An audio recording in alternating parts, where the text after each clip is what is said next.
Right, hello, it's me again with another kit review. On my right, I've got a cup of hot Joe and a kit for you to have a look at. And as you can see, it is the Trumpeter 1/32 scale F6-F3 Hellcat. Now, for some reason, I don't know if it's just me, but you don't really see a lot of the 32nd scale kits of the Trumpeter as in the Hellcat being reviewed or built and seen on the internet. So this is my contribution to it. Right, but you do have it quite a lot in other scales as in the Hellcat. Obviously you've got the Edar 72nd and 48th. I've built the 48th one and it is an awesome kit. And also you've got the 24 scale one from F6, which I'm halfway through ish building at the moment. But anyway, focus is on the Trumpeter kit. This particular kit is out of my own personal stash. I think I got it from eBay. I can't remember the price. However, I think it is ready and available in different geezers as well. Okay, so I don't think it'll have issues getting the actual kit. So when you open the box, what do you get? Well, you get some instructions, color call outs, some decals, a box, and your kit. So what we'll do is we'll go through the instructions first. Color call outs, but what I'll do is I'll take some sort of like more detailed pictures of this and the actual kit itself at the end of the video so you can view it at your leisure. Okay, instructions first then. So what we got is a quick overview of the kit and what sprue letters are on the sprues and various other bits and pieces. Your smaller parts, you've got the cowling, which is one piece, which is rather nice, and obviously your decals and all entendres, and you get a set of photo etch harnesses. Very nice. Anyway, crack straight on, ready into the cockpit. You're going for the you make sure instrument panels, your firewalls, side consoles, and then bringing basically everything together. You've got your obviously your flooring, your firewall with your I think it's an oil reservoir or maybe fuel, and basically just getting it ready for the old coming together bit. Yeah, onwards. Next thing is popping on with the engine. It looks basic as it were, but once the cowling's on, and I'm pretty sure you'll be able to tart it up with some ignition leads, either from your own accord or get some aftermarket ones. I'm pretty sure Edar will do them. Putting the engine together, and obviously with this pace is basically going to be fitting it in. Now also you got like the radios and other bits and pieces that will go inside the actual fuselage. Now obviously that's up to you whether you're going to do that or not, because once it's all together you're not going to see them unless you actually open up one of the access panels, which I believe is on maybe the starboard side, which is this side, or the port side.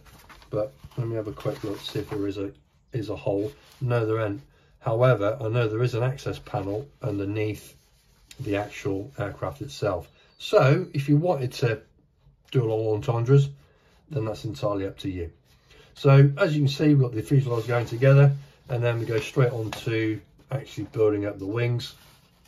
And you can have this either wings extended, or you can have them folded as, yeah, showing still the engine there. So yeah, it has flipped a bit. So anyway, putting it all together, putting the old machine guns in the into the wings, that being the obviously the main upper and lower. Same again. Also you've got rockets, you know, like them sort of like javelin things with fire coming out the back. Again, you've got other machine guns, yeah, all entendres. Flaps, gun covers, ammunition covers, and also you get the optional bomb as well, which is rather nice. Sticking bits and pieces together again, the wheels, and then we come on to the tailplane and fixing the wings together. Now obviously you've got that option, but at the same time you've got the folded option, and you do get an optional retractor, or yeah, to actually pull it. So those are the instructions, very quick and very basic, and yeah, not very detailed. However, I shall show you detailed pictures of that at the end of the video. You do have, obviously you've got this one, which is Lieutenant Commander, yeah, I can't pronounce that name. Anyway, USS Intrepid,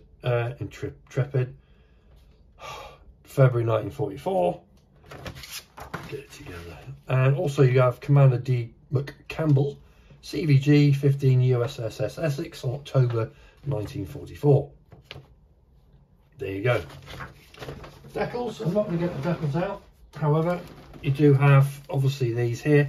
Me personally, I have built Trumpeter kits before, and I've never really had a problem with the decals. But if you want to source aftermarket ones, if the ones here don't tickle your plums, you can actually go and get whatever from the aftermarket lads. Okay, first of the main sprues, as you can see, we've got the fuselage halves and other bits and pieces. Looks like it's to do with main cockpit. As you've got the cockpit flooring there, the armoured plating for the pilot from the back, firewall, various controls, and along with the actual control panels themselves, and where the instrument panel will actually be situated there. Obviously got the seat and the framing, throttle quadrants, X, Y and Z. Now, with the actual main fuselage itself, they are, I don't know if you'll be able to see this, quite heavily riveted. The pictures that I've seen, and with the F6 Hellcat that I'm building, it's very similar, if not exactly the same. I'm not going to go and count the rivets, so I'm not going to get a ruler out or whatever. I like this detail, it really is, and it will, once you've painted it, and whichever colour you're going to do, the wash is going to go into these and really make it pop. So yeah, happy with that. On the inside, obviously you've got all the framing inside as well, and with the aperture, which I didn't actually see on the instructions, from underneath, it's entirely up to you whether you're going to do the inside or not, okay? But me personally, I don't think I am, okay, because I'm doing it on the 24 scale Hellcat anyway. But it's there if you so wish. You've got cutouts here for, like, I don't know what we call it, observation window, whatever it is, to the rear. I believe obviously you've got different Hellcats had it or didn't, whichever, but the options there to whatever you wanted to use. Okay, on the next sprue, basic what we've got is things to do with the wings, i.e. you've got your undercarriage legs, you've got some framing, you've got the 50 cals that will go into the wing themselves, you've got the tops of the ammunition feed trays with detail to boot, and also you've got where the actual guns will be situated with apertures for the ammunition drums. Other bits, you've got framing here, or for the underneath where the undercarriage will be, and also you do have, you've got a bit there, and this here will be which way you determine the wings will be, as in I believe that will be the folded and that one will be fully extended. Good detail all around. You've got the wheel hubs there as well, slightly heavy, but as in detail wise, but really that's nothing really that I'm going to be concerned with, and I don't think I'm going to replace that with anything aftermarket wise. Okay, just have a quick look at the engine and its bits. Basically it is, well, basic-ish, but you've got like obviously a protective covering over here, which I believe will be obviously the ignition wires and all the rest of it. So obviously, yeah, take good care on what you're obviously taking that off the sprue. But overall, I think this will make up to be quite a nice, highly detailed engine, even without the help of aftermarket. Obviously a bit of careful painting, but if you want to go down the aftermarket route, well, that's entirely up to you. Okay, so that's the engine. Right, okay, for this sprue, obviously we've got the wings wing and the sort of like horizontal stabilizers, ailerons. Point to note, I've just noticed that you do have, from what I can see, some oil residue actually on the wing, so I can just assume that that is release agent to actually get it out. So what I would recommend if you do have this kit is to give it a bit of a bath through warm water and some soap, I don't know, some detergent from your sink before you actually construct it, or with maybe some acrylic thinners just to wipe all that off. At least then you know your paint's going to stick down and not peel off. But from what I can see, it's pretty consistent with everything that I've seen on other kits, and obviously with the fuselage halves. It is quite detailed and it looks rather nice. And again, with the underside being an insignia white, if that's what you're going to have, the wash will actually bring that up really, really nice. I use oils and enamel washes for that type of thing. I don't do the acrylic side anymore because it's shit. Anyway, there you go. Dun. Right, okay, I did say that you do get a box. Whoa, in a box. So let's have a look what's in here. So in here you do have a clear cowling, which is one piece. If you so wish, you can leave it and have it, and so you can see all the work that you've done on the engine. I personally won't. I will paint it and stick it on. But yeah, that's entirely up to you. You can do as you wish for that.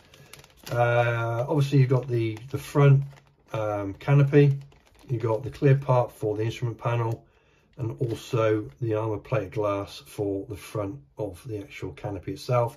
And also, if you remember, on the fuselage halves, you do have the optional of having or not having the actual observation windows on each side, and they are there for you. Main canopy, again, it's detailed. You've got like rivets all along where the framing is, navigation lights. I believe you've got the gun HUD thing or optical thing, whatever, and also you've got parts for, believe it or not, with the cowl flaps for the actual main cowling there. Wheel wise, you do get the rubber wheels. Me personally, I don't have a problem with these. I just stick them on. Maybe get rid of maybe the mold line if there is one, or I might scuff them. But to be honest, I'm not one of these ones that go, oh, I need to get aftermarkets no matter what. If it's in there and you like it, then bloody use it, for God's sake. Anyway, I'm not moaning. And lastly, you've got your film for the instrument panel, and also you've got a set of harnesses for your seat. So there you go. That's basically it, ladies and gents. So basically what I'm going to be doing now is taking some photographs, sticking them on so you can see the instructions, the actual kit surface detail, and maybe the decals as well, a little bit more in detail. So that's the review. Thanks very much for watching, and I'll see you on the next one. Cheerio.